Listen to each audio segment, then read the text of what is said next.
أستغفر الله العظيم الذي لا إله إلا هو الحي القيوم وأتوب إليه. أستغفر الله العظيم الذي لا إله إلا هو الحي القيوم وأتوب إليه. بسم الله الرحمن الرحيم.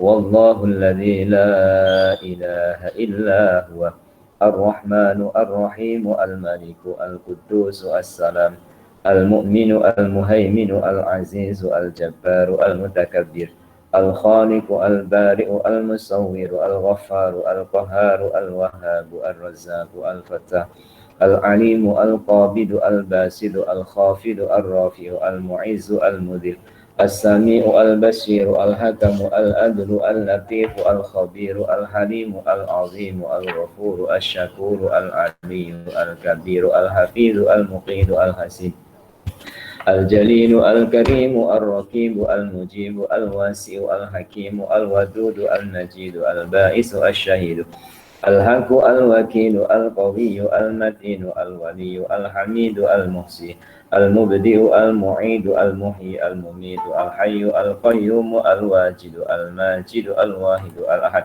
الصمد القادر المقتدر المقدم المؤخر الأول الآخر الظاهر الباطن الوالي المتعالي البر التواب المنتقم العفو الرؤوف ملك الملك ذو الجلال والإكرام المقسط الجامع الغني المغني المؤتي المانع الضار النافع النور الهادي البديع الباقي الوارث والرشيد والصبور الذي لم يلد ولم يولد ولم يكن له كفوا أحد ليس كمثله شيء وهو السميع البصير. الفاتحة. أعوذ بالله من الشيطان الرجيم. بسم الله الرحمن الرحيم. الحمد لله رب العالمين الرحمن الرحيم مالك يوم الدين إياك نعبد وإياك نستعين اهدنا الصراط المستقيم صراط الذين أنعمت عليهم غير المغضوب عليهم ولا الضالين آمين. بسم الله الرحمن الرحيم. اللهم أنت السلام ومنك السلام وإليك يعود السلام فحينا ربنا بالسلام وادخلنا الجنة دار السلام تباركت ربنا وتعاليت يا ذا الجلال والإكرام برحمتك يا أرحم الراحمين والسلام على المرسلين والحمد لله رب العالمين. اللهم ارزقنا حبك وحب من أحبك وحب ما يقربنا إلى حبك يا الله. وصلى الله على سيدنا محمد وعلى آله وصحبه وسلم. الحمد لله رب العالمين. Muslimin muslimah rahimakumullah. Apabila kita mengatakan sudah sampai waktunya mengumpulkan cinta kepada ciptaan untuk disatukan cinta kepada Sang Maha Pencipta.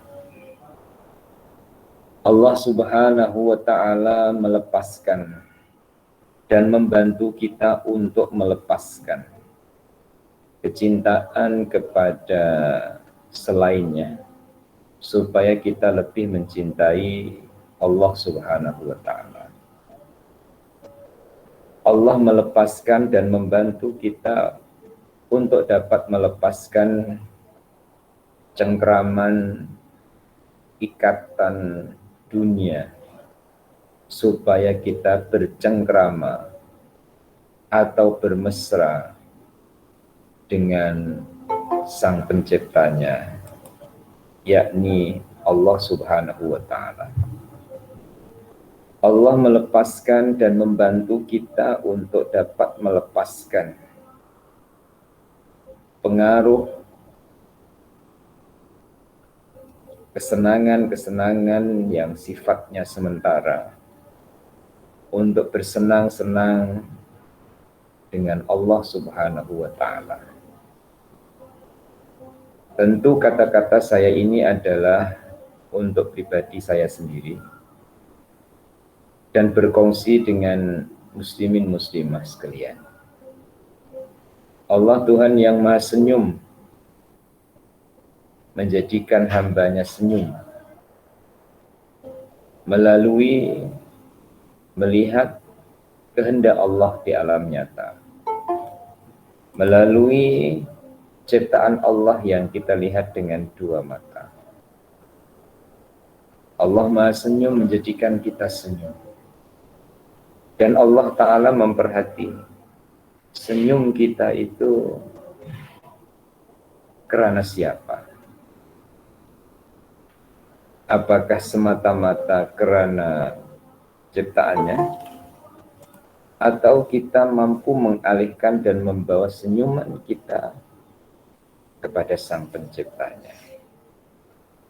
Rasa kagum kita apakah kepada ciptaannya atau kekaguman kita kepada Allah Sang Penciptanya? Rasa takut kita apakah kepada ciptaannya atau kepada Sang Penciptanya? Rasa harap kita apakah kepada ciptaannya atau kepada Sang Penciptanya? Tepuk dada, tanya diri untuk menemukan jawaban yang sejati atau jawaban yang sebenarnya. Karena Allah Ta'ala telah melatih kepada kita. Pelatihan yang Allah Ta'ala berikan untuk kita melepaskan sesuatu yang pasti akan terlepas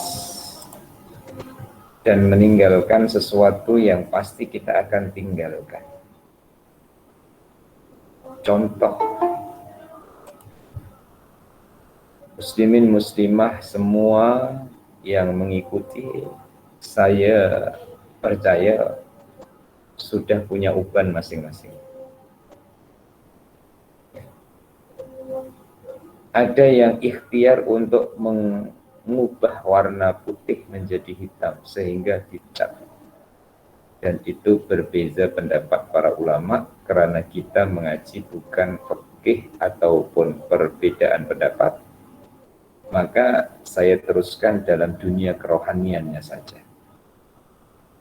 Kita tidak dapat mempertahankan hitamnya rambut kita saat uban sudah bermula. Hitamnya rambut dipaksa kita untuk terima berubah menjadi putih. Dan itu salah satu tanda dekat kematian. Itu yang sering kita dengar. Kita dilatih oleh Allah untuk melepaskan, untuk meninggalkan. Sebelum semua harus kita tinggalkan. Beruntunglah dan semoga kita berada di dalamnya. Orang yang mengenal Allah sebelum kembali kepada Allah. Orang yang mencintai Allah sebelum ia kembali kepada Allah. Orang yang rindu dengan Allah sebelum ia kembali kepada Allah. Salah satu jalan yang Allah beri peluang kepada kita semua adalah pagi ini dapat bersama kembali dalam kajian kitab Fathur Rabbani wa Faidur Rahmani li Syekh Abdul Qadir Al-Jilani. Wasiat dan nasihat kerohanian untuk kita semua. Di muka surat 812 kita sambung pengajiannya. Penggal yang paling bawah. Allah Subhanahu wa Ta'ala berbicara kepada hati mereka di dunia sebelum datangnya kematian. Dan diajak pula berbicara pada hari kiamat.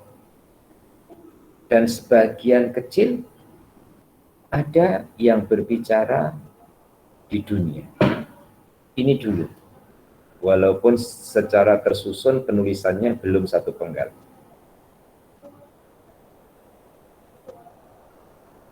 Ayah-ayah, ibu-ibu, kawan-kawan, sahabat semua.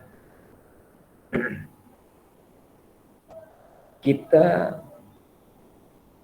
terus sambung dengan kata Allah berbicara, karena kita mengenal Allah itu maha berbicara.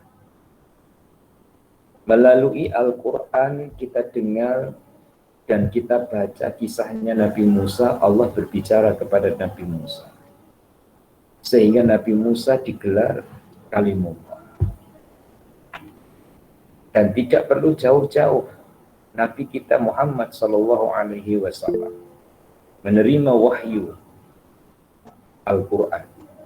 Itu kalam Allah. Bagi peringkat para nabi, bagi peringkat para rasul, mudah kita terus percaya. Karena para nabi, para rasul adalah utusannya. Sekarang kepada peringkat orang-orang yang dipilih oleh Allah Ta'ala.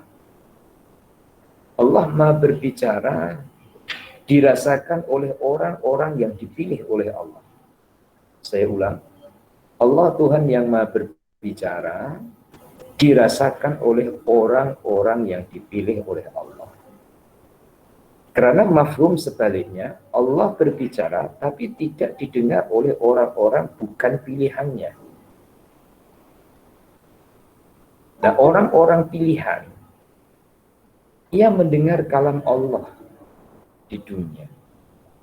Saya buatkan contoh yang mampu untuk diungkapkan dengan kata-kata.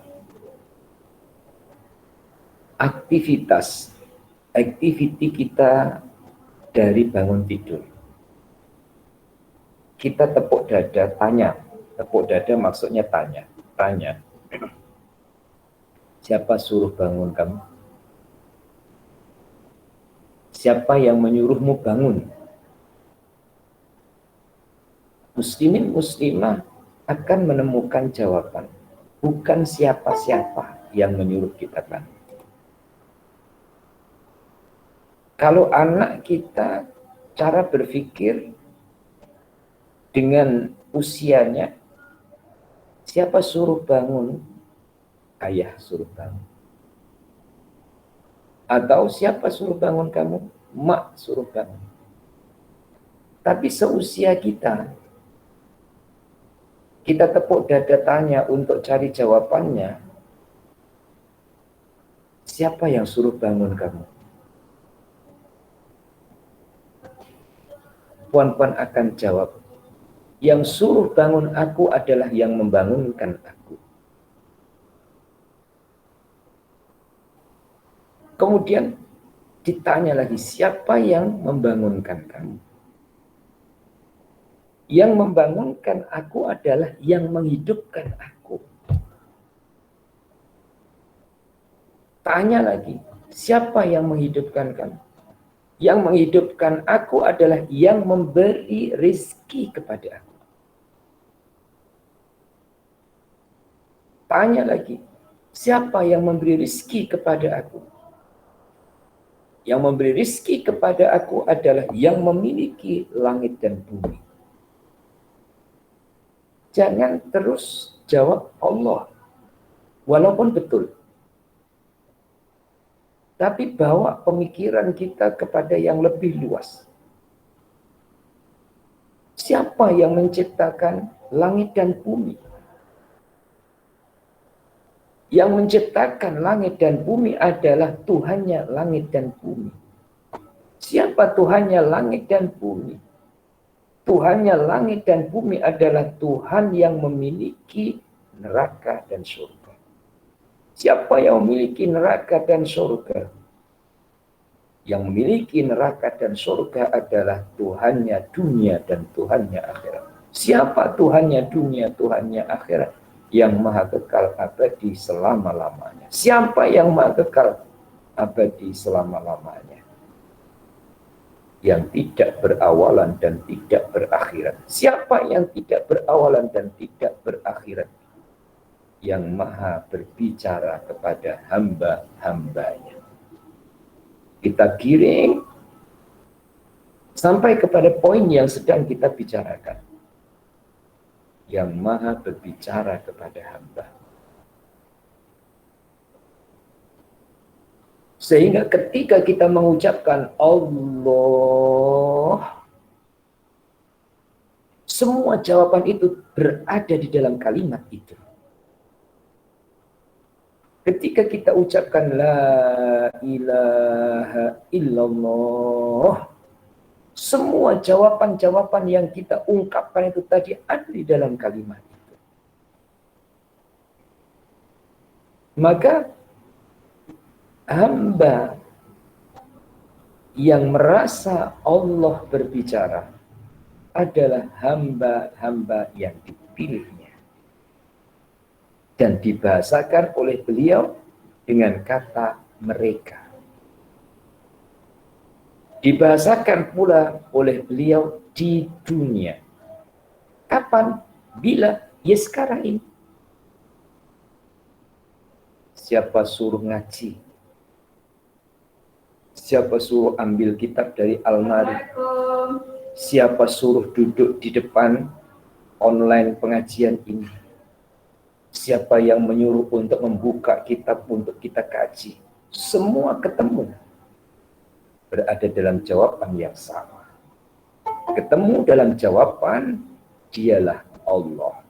Yang tidak ada Tuhan, melainkan hanya Dia. Nah itu dirasakan di dunia. Bukan setelah matinya. Itu dirasakan sekarang, bukan nanti. Itu dirasakan sekarang, bukan setelah mati. Nah itu adalah orang-orang yang dipilih oleh Allah dan semoga kita adalah di antara mereka. Karena ada yang merasa Allah berbicara itu ketika terjadi hari kiamat. Saat putus hubungan dengan makhluk. Ya. Saat putus hubungan dengan alam ciptaan. Maka dikatakan sebagian kecil aja yang Allah beri dan pilih untuk merasa Allah Maha berbicara karena sememangnya Allah adalah Tuhan yang Maha berbicara. Selanjutnya, Abul Qasim Al-Junaidi, beliau berkata, aku tidak mengajar tentang tarikat atau thariqah kecuali setelah 40 orang wali abdal. Nanti saya terangkan. Semoga ada pembenaran dan benar di sisi Allah Ta'ala pada maksudnya.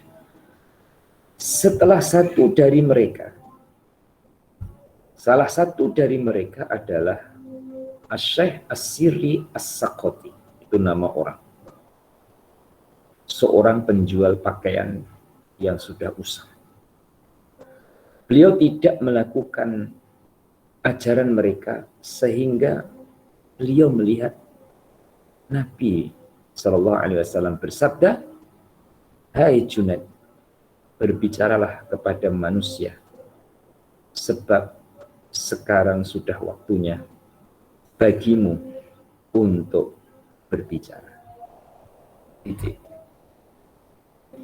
Muslimin dan muslimah, ayah-ayah, ibu-ibu, tuan-tuan dan puan-puan, rahimakumullah. Dalam penggal ini saya mengawali secara umum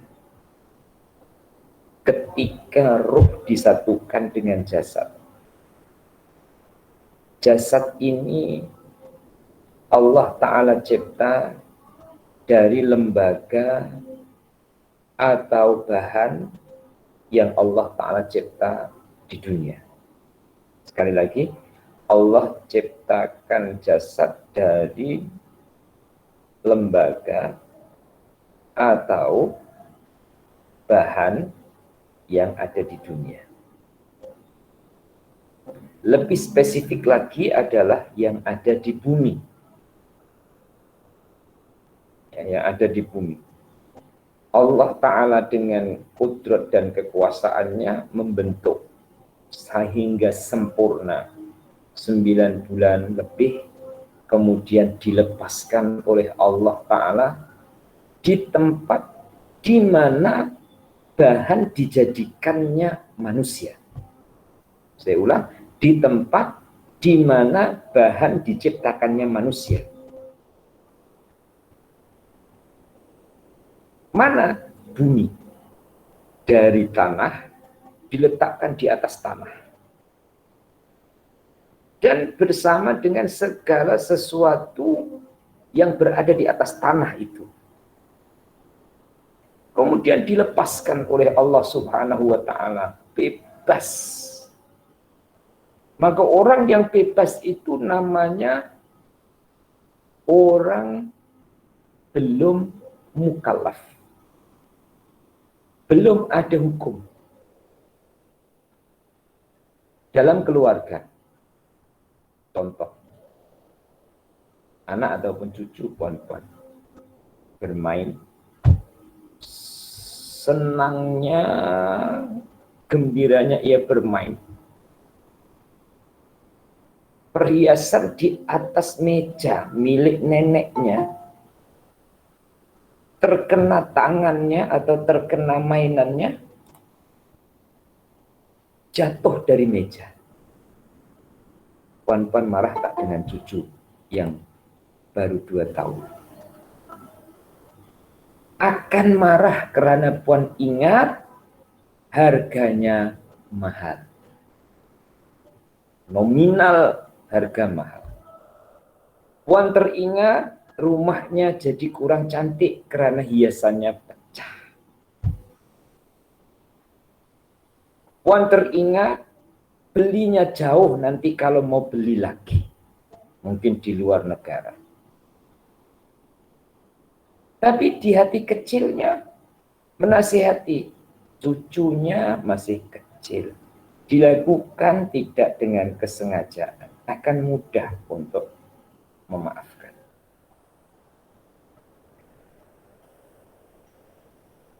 Jadi tingkatan manusia sebelum akil balik disebut sebelum mukallaf. Belum ada hukum. Bebas. Bebas.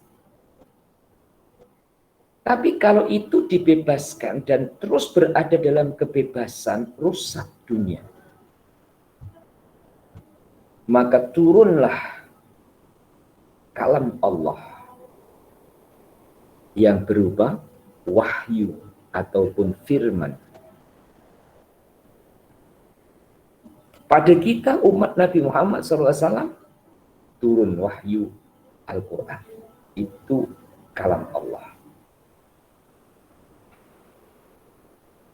Kalam Allah Ta'ala diturunkan, kemudian diajarkan manusia yang asalnya bebas, sebebas-bebasnya, Allah sempurnakan dulu akalnya. Namanya akil balik. Kemudian diajari. Ketika diajar, diterima oleh akal, bisa untuk membedakan mana baik, mana buruk, mana jalan ke surga, mana ke neraka, mana pahala, mana dosa.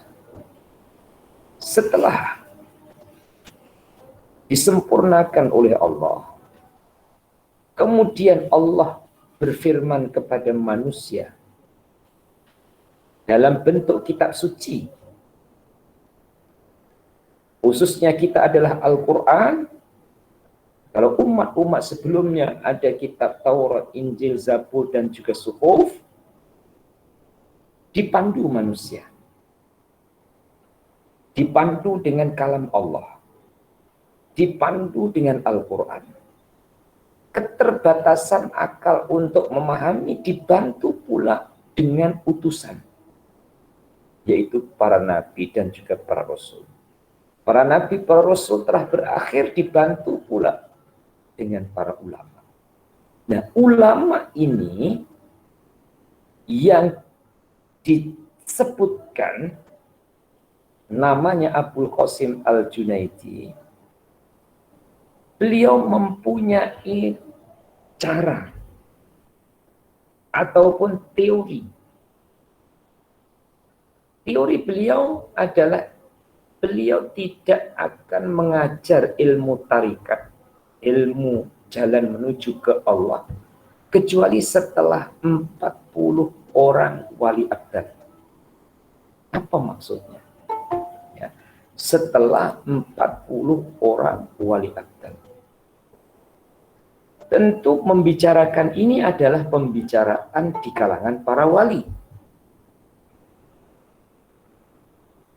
Nah, wali-wali abdal itu satu kurun, satu zaman, seperti sekarang ini, 1443 Hijriah. Bersamaan Masehinya 2021. Di ceruk mana bumi, di belahan mana bumi, di benua mana bumi, hanya 40 wali abdal. Dan ini dirahasiakan oleh Allah Ta'ala. Apakah ada di Yaman, atau di Indonesia, atau di Malaysia, ataupun di Mesir, apakah di Asia, atau di Afrika, atau di Australia, atau di Amerika, ataupun di Eropa, itu dirahasiakan. Dan keempat-40-nya ini, walaupun tidak sama tempat, saling mengenali. Dan ini tidak mustahil untuk kita dapat terima dengan akal. Di dalam telepon kita ada 40 nombor kawan-kawan kita yang bukan jiran kita, yang bukan tetangga kita, dan mungkin juga bukan satu kawasan dengan kita, dan mungkin juga bukan satu negeri dengan kita, dan mungkin juga bukan satu negara dengan kita, dan mungkin juga bukan satu benua dengan kita. Ada nomor teleponnya. Jarak yang berjauhan tidak terhalang untuk saling mengenali. Wali abdal jarak berjauhan tidak terhalang untuk saling mengenali. Apatah lagi ketika hubungan dengan langit. Terbang ke Allah, ini pinjam bahasa manusia, dalam tahajudnya akan ketemu. Muslimin dan muslimah, ya, ini saya bicara yang rasio terlebih dulu lah. Di antara ini ada yang jadi pilot tak? Engine pilot, pemandu pesawat. Jika ada, saya mohon maaf karena keilmuan saya tentu sangat sedikit dibandingkan dengan pilot yang ada. Kita sebagai penumpang pernah terlintas, andaikan pesawat yang kita naik itu berlanggar dengan pesawat lain di angkasa sana ataupun di ruang udara. Tapi ternyata di antara satu pilot dengan pilot lain, di antara pilot satu dengan pilot lain, saya guna bahasa Indonesia, itu sudah saling mengenali dan tahu jalurnya. Baik itu jam terbangnya ataupun ketinggiannya, sehingga tidak terjadi pertembungan walaupun terbang di jam yang sama ataupun dalam destinasi yang sama. Saling mengenali karena satu profesi. Wali abdal saling mengenal. Satu zaman hanya 40. Ya. Dan wali-wali abdal ini adalah pilihan-pilihan Allah Subhanahu wa Ta'ala berada di atas muka buminya. Nah, Abul Qasim Al-Junaidi tidak akan mengajar tentang tarekat kecuali setelah 40. Artinya, setelah jumlah 40 itu, berarti yang berbicara seperti ini adalah wali Allah yang mengenali barisan wali-wali yang bergelar abdal. Karena wali itu punya gelar masing-masing. Ada wali autad, ada wali ghaus, ada wali abdal. Sesuai dengan levelnya masing-masing. Oleh itu, tadi saya katakan pinjam bahasa manusia bahwa mereka-mereka atau beliau-beliau itu saling mengenali dan terbang kepada Allah Subhanahu wa Ta'ala dari tempat yang berbeda, ketemu dalam satu muara, ketemu dalam satu tujuannya. Yang kedua, dari penggal ini disebut seorang wali yang bernama Syekh As-Sari As-Sakoti. Dalam biografinya, puan-puan ya, boleh mendapati melalui online sekadar untuk mukobalah, bukan untuk mengaji. Kalau mengaji dengan guru, ya, siapa beliau? As-Sari As-Sakoti ini punya prinsip yang berbeda pula. Artinya, As-Sari As-Sakoti seorang yang kedekatannya dengan Allah Subhanahu wa Ta'ala selalu mendahulukan Rasulullah Shallallahu Alaihi Wasallam. Dan sememangnya para wali adalah demikian. Selalu mendahulukan Allah dan Rasulnya. Selalu dijadikan neraca pertimbangan sebelum melakukan sesuatu adalah Allah dan Rasulnya. Contoh, sebelum melakukan sesuatu, ia bicara dengan dirinya. Allah suka tak? Rasulullah suka ketidak? Ia bicara dengan dirinya. Allah suruh tak? Rasulullah suruh ketidak? Ia bicara kepada dirinya. Allah redho tak? Rasulullah redho tak? Sampai bahasa manusia pun dipakai. Allah senyum tak? Rasulullah senyum ketidak? Ini dijadikan sebagai pertimbangan sebelum melakukan sesuatu. Termasuk juga berkata-kata. Seperti saya ini baca kitab depan puan-puan. Ya.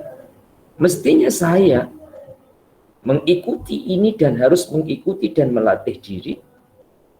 Menyuarakan dalam diri. Selain siapa yang suruh kamu ngajar.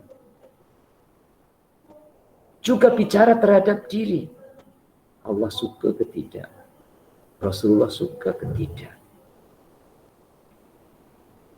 Andaikan jawaban dalam diri, Allah tak suka. Rasulullah tak suka.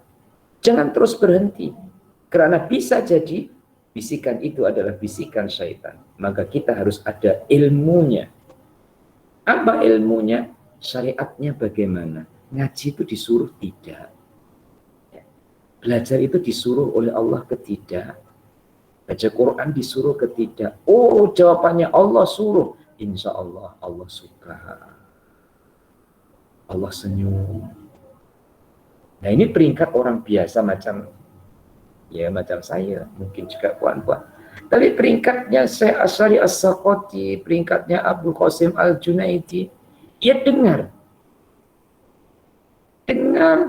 suruhan dan dengar perintah. Seperti yang dikatakan, hai Junaid, berbicara kepada manusia sebab sudah waktunya sekarang kamu untuk berbicara. Artinya, suruhan itu betul-betul didengar dari Rasulullah Shallallahu Alaihi Wasallam. Bawahnya, apabila engkau ingin kebenaran, ingin tambahan dan keteguhan, maka lakukanlah apa yang engkau katakan. Apabila engkau tidak mengamalkannya, maka engkau akan mendapat siksa yang pedih. Tatkala sholat, engkau menghadap kiblat. Ketika ditimpa cobaan, engkau juga menghadap kiblat, yakni engkau menghadap kepada Allah Subhanahu wa Ta'ala. dengan wajah hatimu, dan sebagaimana engkau menghadap kiblat dengan wajahmu. Apabila engkau menghadap makhluk tatkala tertimpa malapetaka, maka imanmu batal. Namun patah hati orang awam adalah karena dunia. Patah hati orang-orang khusus adalah karena memikirkan akhirat. Patah hati orang-orang khusus dari orang-orang khusus, yakni khawasul khawas, khawas al-khawas, adalah karena terhalang daripada Allah Subhanahu wa ta'ala. Hal ini terjadi setelah hati mereka terbuka. Sebagian hati kecil ada yang patah hati karenanya. Titik. Muslimin dan muslimah, kawan-kawan, sahabat semua.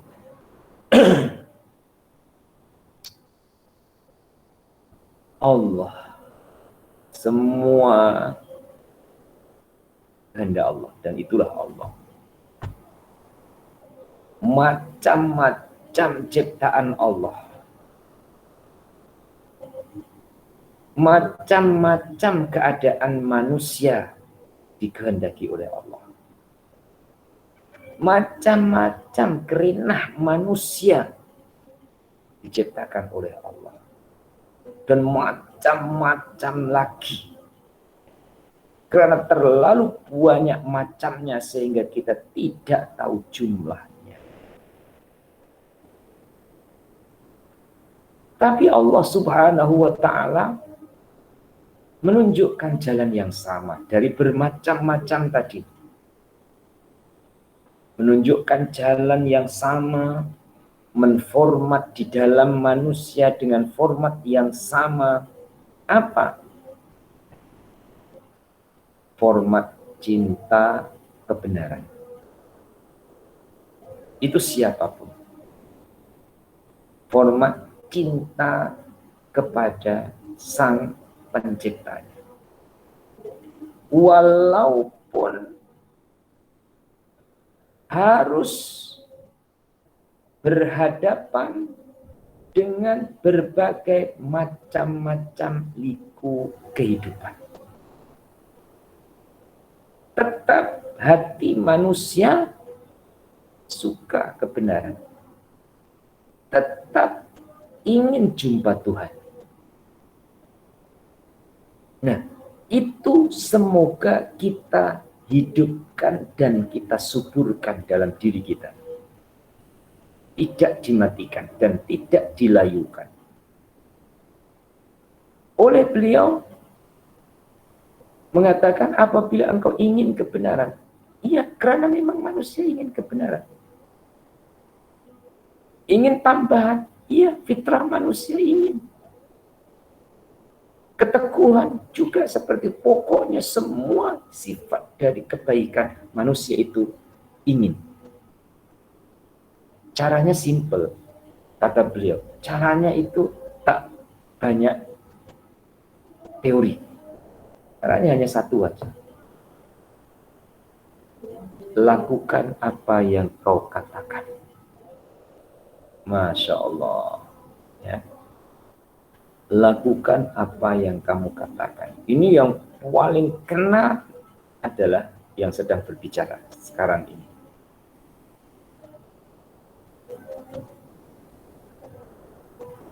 Karena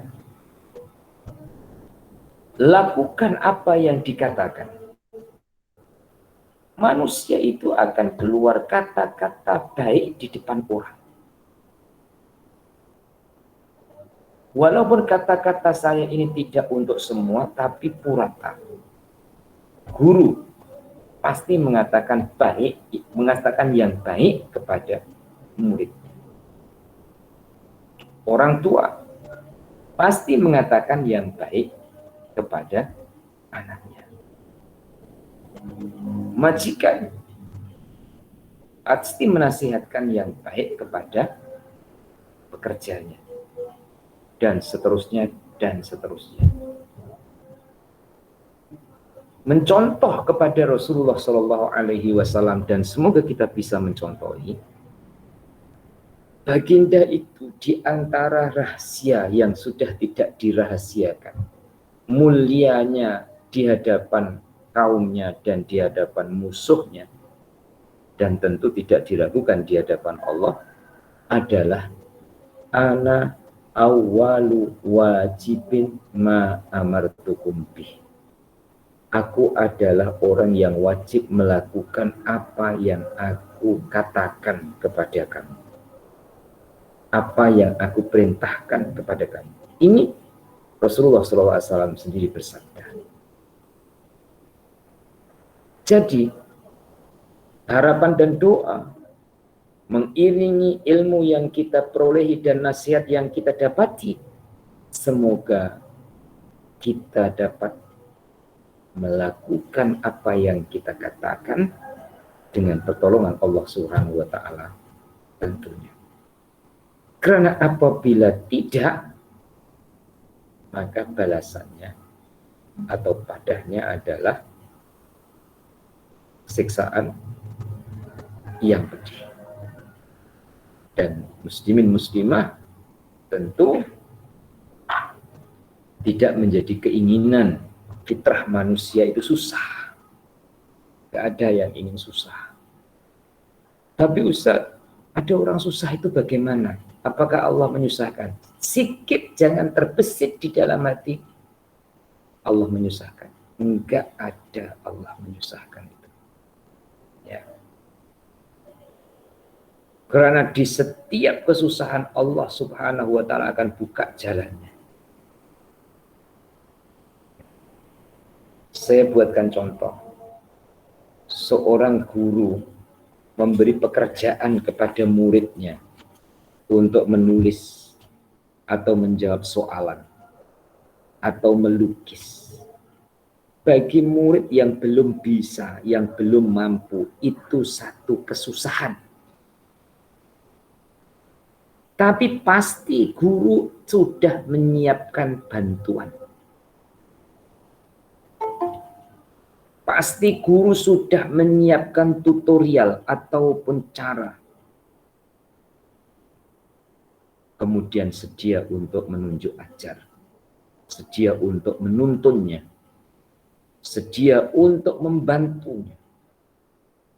Itu baru guru dengan murid. Kadang ya, guru sangat perhatian terhadap muridnya. Sayang. Tapi ketika guru sudah selesai jam belajar, jam mengajar, pulang ke rumah, sudah urusan lain. Terbatas sayangnya itu ketika berada di kelas. Kasihnya itu ketika berada di kelas. Karena di luar kelas sudah urusan lain. Walau kasihnya sebatas berada di kelas, ketika berada di kelasnya, sayang guru terhadap muridnya, menuntun, mengajar, mengasuh, mendidik, menuntun, murid terasa nyaman, murid terasa diperhatikan. Walaupun cikgu itu atau guru itu setelah keluar dari kelas sudah berhadapan dengan urusan lain. Lebih-lebih lagi kalau sudah berada di rumah. Sedangkan ini kita sedang bicara tentang Allah. Kasihnya Allah Ta'ala kepada hambanya tidak berubah karena berubahnya tempat yang ditempati oleh hamba. Tidak berubah dari perubahan keadaan yang dihadapi oleh hambanya. Maka muslimin dan muslimah ya, dikatakan dalam nasihat-nasihat berikutnya yang sudah saya bacakan tadi, tatkala sholat kau menghadap Allah, ketika kau diuji dengan cobaan, kau menghadap Allah, artinya menghadapkan wajah hatimu kepada Allah sebagaimana wajah mukamu ke arah kiblat. Tapi ketika manusia, dan itu adalah kita, saat berurusan ataupun dihadapkan oleh Allah dengan sesuatu yang memerlukan pertolongan makhluk, kemudian kita mendahulukan makhluk, kita mengemudiankan Allah, atau bahkan melupakan Allah, itu tanda iman kita kepada Allah batal. Maka ada istilah yang pernah dulu saya katakan untuk dikongsikan bersama, Allah dulu, Allah kini, Allah selamanya. Artinya Allah selalu kita dahulukan. Setelahnya, gerakan apa yang Allah akan gerakkan? Lintasan apa yang Allah Ta'ala akan datangkan? Pertolongan yang bagaimana yang Allah akan datangkan setelah kita menghadap kepada Allah? Dan ini yang harus sama-sama kita latih di dalam diri kita. Semoga iman kita selalu dan sentiasa terjaga, dan bukan hanya terjaga, tetapi semakin kuat, ya, semakin erat. Awal tadi saya katakan di hadapan muslimin muslimah, Allah melepaskan dan melatih kita untuk bisa melepaskan cengkraman-cengkraman, ikatan-ikatan dunia seperti yang sedang kita rasakan ini, sesuai dengan umur dan tahap iman kita masing-masing. Ya. Karena pada titik akhirnya atau pada ajal nantinya kita harus pisah itu semua. Semalam ada jamaah tasmik, ya, tapi beliau tidak mengikuti hatiku. Ya, kalau ada tasmik itu mesti ikut, jamaah dari Kelang. Menyampaikan, mengadunya kepada Allah, menyampaikannya kepada saya. Ibunya meninggal, setelah itu ayah, ini karena COVID-19.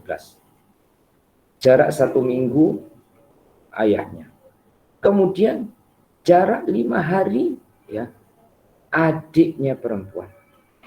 Jarak lagi 5 hari, adiknya lagi lelaki masuk ke hospital. Ya. Dan ketika beliau mengadu ke Allah dan menyampaikan ke saya, beliau tinggal seorang. Saya katakan beliau ini adalah seorang wanita yang ayahnya meninggal, ibunya meninggal, adik perempuannya meninggal, adik lelakinya sedang dirawat di hospital. Dan jarak meninggalnya itu dekat. Ya. Muslimin dan muslimah, hubungan apapun, baik itu hubungan kerabat, ayah, ibu, adik, beradik, saudara, pasti akan dipisahkan. Ya. Hubungan kekayaan pasti akan dipisahkan. Ustaz, kalau macam itu tak payahlah. Ini itu hubungannya dengan manusia ataupun hubungannya dengan harta. Salah. Kita ibarat seperti orang melukis. Walaupun lukisan itu kita tinggalkan, tapi kalau lukisan itu adalah bagus, cantik, indah, menarik, kepuasan itu tetap akan ada. Kita diberi oleh Allah Ta'ala TV ataupun monitor, layar untuk melihat. Wa allaysa lil insani illa ma sa'a wa anna sa'yahu sawfa yura. Kerja-kerja apa yang kita lakukan di dunia itu akan ditunjukkan oleh Allah Subhanahu wa Ta'ala. Boleh dirujuk di dalam surah An-Najm. Kerja-kerja apa, usaha-usaha apa, kebaikannya memang ditinggalkan secara lahiriahnya, tapi pahala kebaikan itu akan terus berjalan dan akan berterusan. Maka muslimin muslimah yang dikasihi sekalian, orang yang saya ceritakan itu tadi, semoga Allah berikan kekuatan, ya. Semoga Allah berikan kesabaran dengan dipisahkannya oleh Allah Subhanahu wa Ta'ala dengan kedua ayah ibunya, dengan adiknya, kemudian harus merawat adiknya atau abangnya yang sedang dirawat di hospital.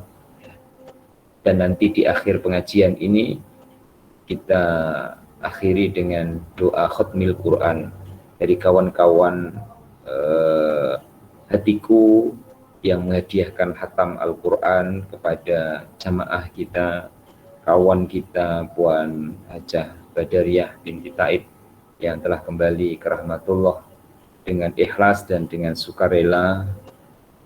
Ketelusan kawan-kawan jamaah halaqah tilawah Al-Quran menghadiahkan bacaan Al-Quran kepada beliau, karena kita tidak mungkin lagi menghadiahkan kepada beliau ya, setangkai anggur ataupun secawan minuman. Hadiah untuknya adalah kalimat-kalimat thayyibah, ayat-ayat suci Al-Quran dan juga doa. Tapi itu nanti di akhir majlis. Kita teruskan di penggal yang sama tentang patah hati. Ya, tentang patah hati. Adakah puan-puan pernah menggunakan kata patah hati di saat bercinta dulu? Karena terlalu cinta, kemudian tidak diterima, maka patah hatinya. Berarti patah hati itu jangan dibayangkan seperti patahnya kayu ataupun seperti patahnya besi. Arti patah hati adalah keputusasaan di saat menemukan diri tiada keberdayaan. Di saat diri merasa tidak berdaya, maka akan muncul yang namanya putus asa.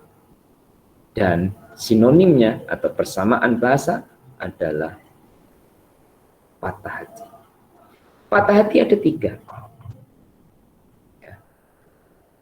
Patah hati yang pertama adalah patah hati bagi orang awam, orang biasa, mungkin kita, ya mungkin, ya, karena kedudukan puan-puan itu biasa atau luar biasa yang tahu diri dan Allah. Ya. Patah hatinya orang awam adalah karena dunia. Sehingga ada kata-kata yang tidak sepatutnya, saya hanya menirukan. Ya. Kalau macam ini matilah aku. Padahal isi kalau macam ini itu hanya pada dunia perniagaannya saja. Ya. Ataupun pada urusan-urusan harta benda saja. Dia sudah mengatakan, kalau macam ini mati aku. Padahal itu hanya urusan rupiah ataupun ringgit ataupun dolar. Nah, ini namanya patah hati orang awam. Setelah sedikit memahami, insya Allah muslimin muslimah tidak golongan ini. Sesulit-sulitnya, seberat-beratnya, kalau itu adalah urusan dunia, senyumlah. Walaupun awalnya adalah fata morgana. Tapi jangan senyum terus, nanti jadi gila. Ya. Senyumlah. Selagi itu adalah urusan dunia. Jangan sampai menjadikan patah hati. Karena saat patah hati itu berarti keputusasaan, dan saat keputusasaan berarti tidak ada ikhtiar. Yang kedua adalah patah hati orang khusus, yaitu karena memikirkan akhirat. Muslimin dan muslimah, teknologi itu berkembang. Teknologi berkembang.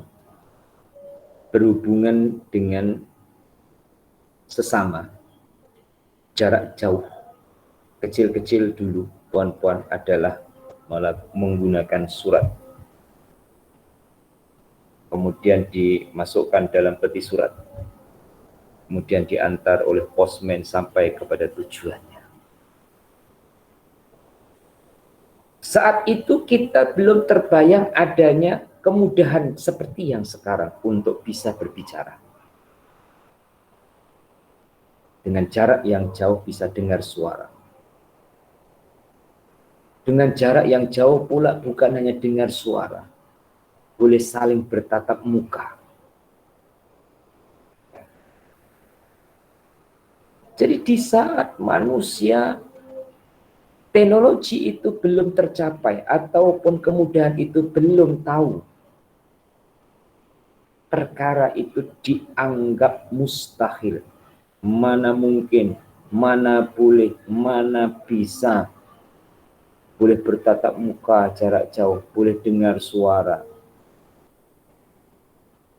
Pada akhirnya, muslimin dan muslimah saat tidak mampu untuk mikir,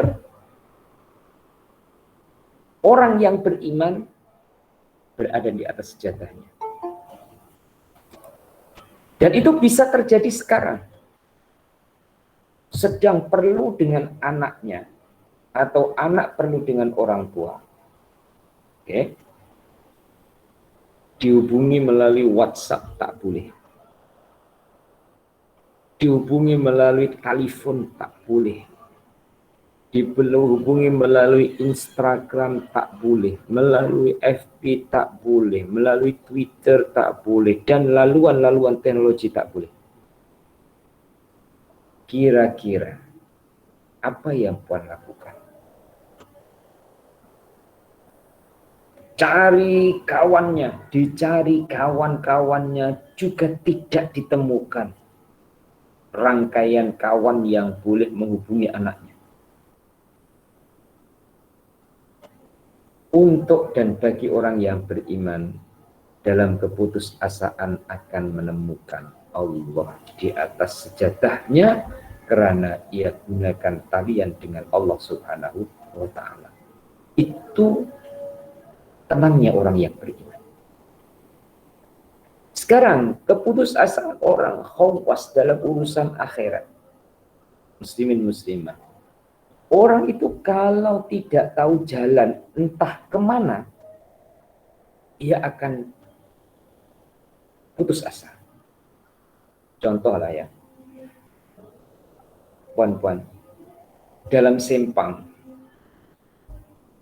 kalau kami di sini ya ada yang namanya alun-alun.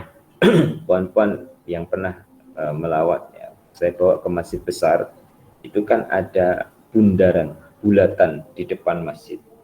Itu ada Sempang 5, ke sana, ke sana, ke sana. Ada Sempang 7, ada Sempang 8. Jadi tidak pasti ini mau masuk Sempang kemana dalam bulatan itu. Kalau di Malaysia rata-rata bulatan Sempangnya 4. Maka dengan menunjuk jam ataupun cara belok arah pukul 12, pukul 3, pukul 6, ataupun U-turn pukul 9 kalau dari arah 9. Sempang itu banyak dan dia tidak pasti. Dia mandu kereta dengan tidak pasti kemana. Ada 2, kalau berhenti pasti kereta belakang akan hon dia. Kalau jalan dia tidak pasti berarti nekat. Kemudian dibantulah dengan adanya GPS. Ya. Dibantu dengan Waze, dibantu dengan Google Meet. Kita sebenarnya perlu GPS akhirat. Walaupun kita tidak bisa untuk seperti GPS dunia. Artinya setelah ini itu apa, setelah ini apa, setelah ini apa. Setelah mati itu macam mana? Alamnya namanya apa? Keadaannya itu bagaimana? Bagaimana itu secara umum karena setiap individu beda-beda. Nanti kiamat terus sampai ke pintu surga. Nah, di saat tidak mampu akal untuk berpikir dan tidak tahu, maka muslimin muslimah jadi patah hatinya. Patah hati itu ada positif, ada negatif. Patah hatinya, ia tidak pikir. Yang positif, patah hatinya, ia tetap pikir dan tetap jalan, tapi dengan tawakal kepada Allah. Tawakal itu jangan hanya diartikan berserah. Usaha, ya, itu tawakal. Ngaji, belajar, jumpa tuan guru, berada di dalam majelis ilmu. Ini yang positif. Yang terakhir adalah ketika hawasul khawas, patah hatinya orang khusus, yaitu terhalang dari Allah. GPS-nya tahu, hidup ini GPS-nya tahu, setelah ini sampai akhir. Tapi dia terhalang dari Allah. Artinya terhalang dari Allah. Kekuatan dan pengaruh yang dirasakan itu adalah kebendaan. Karena surga itu benda loh, muslimin muslimah. Takut neraka juga makhluk. Ingin pahala juga benda. Artinya makhluk. Sehingga untuk lillah, untuk karena Allah, sulit. Nah, ini namanya khawasul khawas. Maka ayo jom latihan. Sekecil apapun peluang kita beramal, kita lakukan. Sekecil apapun peluang buat kebaikan, kita lakukan. Saya masih teringat, ya, bukan karena tamak, tapi karena menghargai. Bukan karena tamak, tapi karena mensyukuri. Dinasihatkan oleh ya guru, ya orang tua. Sebutir nasi yang jatuh, ambil. Selagi masih bisa dimanfaatkan, manfaatkan. Jika tidak masuk mulut kita, mungkin bisa masuk mulut ayam belakang rumah kita. Mata uang yang paling kecil, 1 sen umpama, jatuh di depan rumah, ambil. Manfaatkan selagi masih bisa untuk dimanfaatkan. Nah, nasihat yang seperti itu, muslimin dan muslimah, tidak melepaskan peluang yang mampu kita lakukan dari peluang kebaikan. Kalau dibalik, tidak dilepaskan peluang kebaikan yang mampu untuk kita lakukan. Muslimin dan muslimah yang dikasihi sekalian. Nah, itu tahapan-tahapan patah hati orang awam, orang khusus, dan khawasul khawas. Kiranya ini terlebih dulu. Insya Allah kita akan teruskan dialog tentang beliau, yaitu Syekh Abdul Qasim Al-Junaidi, dengan sabda baginda Rasulullah Shallallahu Alaihi Wasallam pada minggu depan, insya Allah.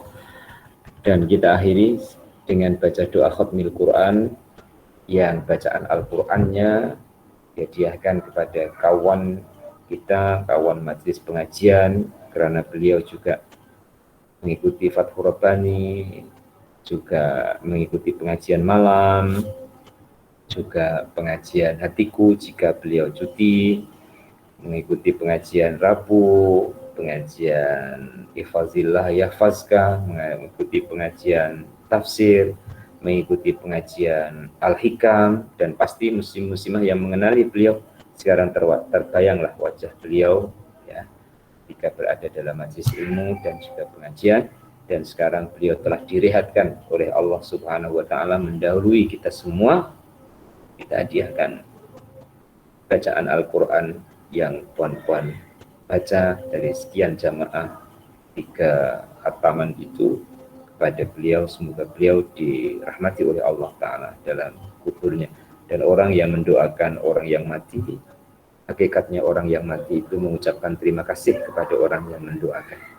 Dan hakikatnya orang yang mati itu juga selain terima kasih adalah juga berdoa untuk orang yang mendoakan. Bismillahirrahmanirrahim. Allahumma sholli wa sallim ala sayyidina Muhammad wa ala ali sayyidina Muhammad. Alhamdulillahi rabbil alamin. Alhamdulillahi rabbil alamin. Alhamdulillahi rabbil alamin. Allahumma taqabbal wa awsil sawaba ma qara'na minal Qur'anil Karim min jama'ah halaqat tilawah Al-Qur'an li ruhi nabiyina Muhammadin sallallahu alaihi wasallam wa li arwahi auladihi wa azwajihi wa zurriyatihi wa ashabihi ridwanullahi ta'ala alaihim ajma'in wa li arwahi abaina wa ummahatina wa jaddina wa jaddatina wa masyayikhina khususan ila ruhi Wan Hajah Badariyah binti Taib wa farallahu dhunubaha wa satara uyubaha wa akramahumullahu manzilataha fil jannah. Allahumma fil laha warhamha wa afihi wa afu anha wa ja'alil jannata maswaha. Allahumma ja'al qabraha raudatan min raudatil jannah wa la taj'al qabraha kufratan min kufarinna. Allahumma la tahrimna ajraha wa la taftinna ba'da wa fil lana wa laha. Allahumma anzilir rahmah wan ni'mah wal maghfirah ila Wan Hajah Siti Badariyah binti Taib. Barakati khatmil Quran jazallahu alaina. Allahumma inna nas'aluka salamatan fid din wa afiyatan fil jasad wa ziyadatan fil ilmi wa barakatan fil rizqi wa taubatan qabla al-maut wa rahmatan indal maut wa maghfiratan ba'dal maut. Allahumma hawwin alaina fi sakaratil maut wa najata minan nari wal afwa inda hisab. Rabbana atina fid dunya hasanah wa fil akhirati hasanah wa qina adzabannar. Wa sallallahu ala sayyidina Muhammad wa ala alihi wa sahbihi wasallam. Alhamdulillahi rabbil alamin. Sirril Fatihah. A'udzu billahi minasyaitonir rajim. Bismillahirrahmanirrahim. Alhamdulillahi rabbil alamin arrahmanir rahim maliki yaumiddin. Iyyaka na'budu wa iyyaka nasta'in ihdinas siratal mustaqim. Siratal ladzina an'amta 'alaihim ghairil maghdubi 'alaihim waladdallin. Amin. Alhamdulillah, selalu dan sentiasa bersyukur kepada Allah. Apabila ada kekurangan adalah kekhilafan diri saya, dan kebenaran datang dari Allah memimpin kita kembali kepadanya. Terima kasih. Assalamualaikum warahmatullahi wabarakatuh.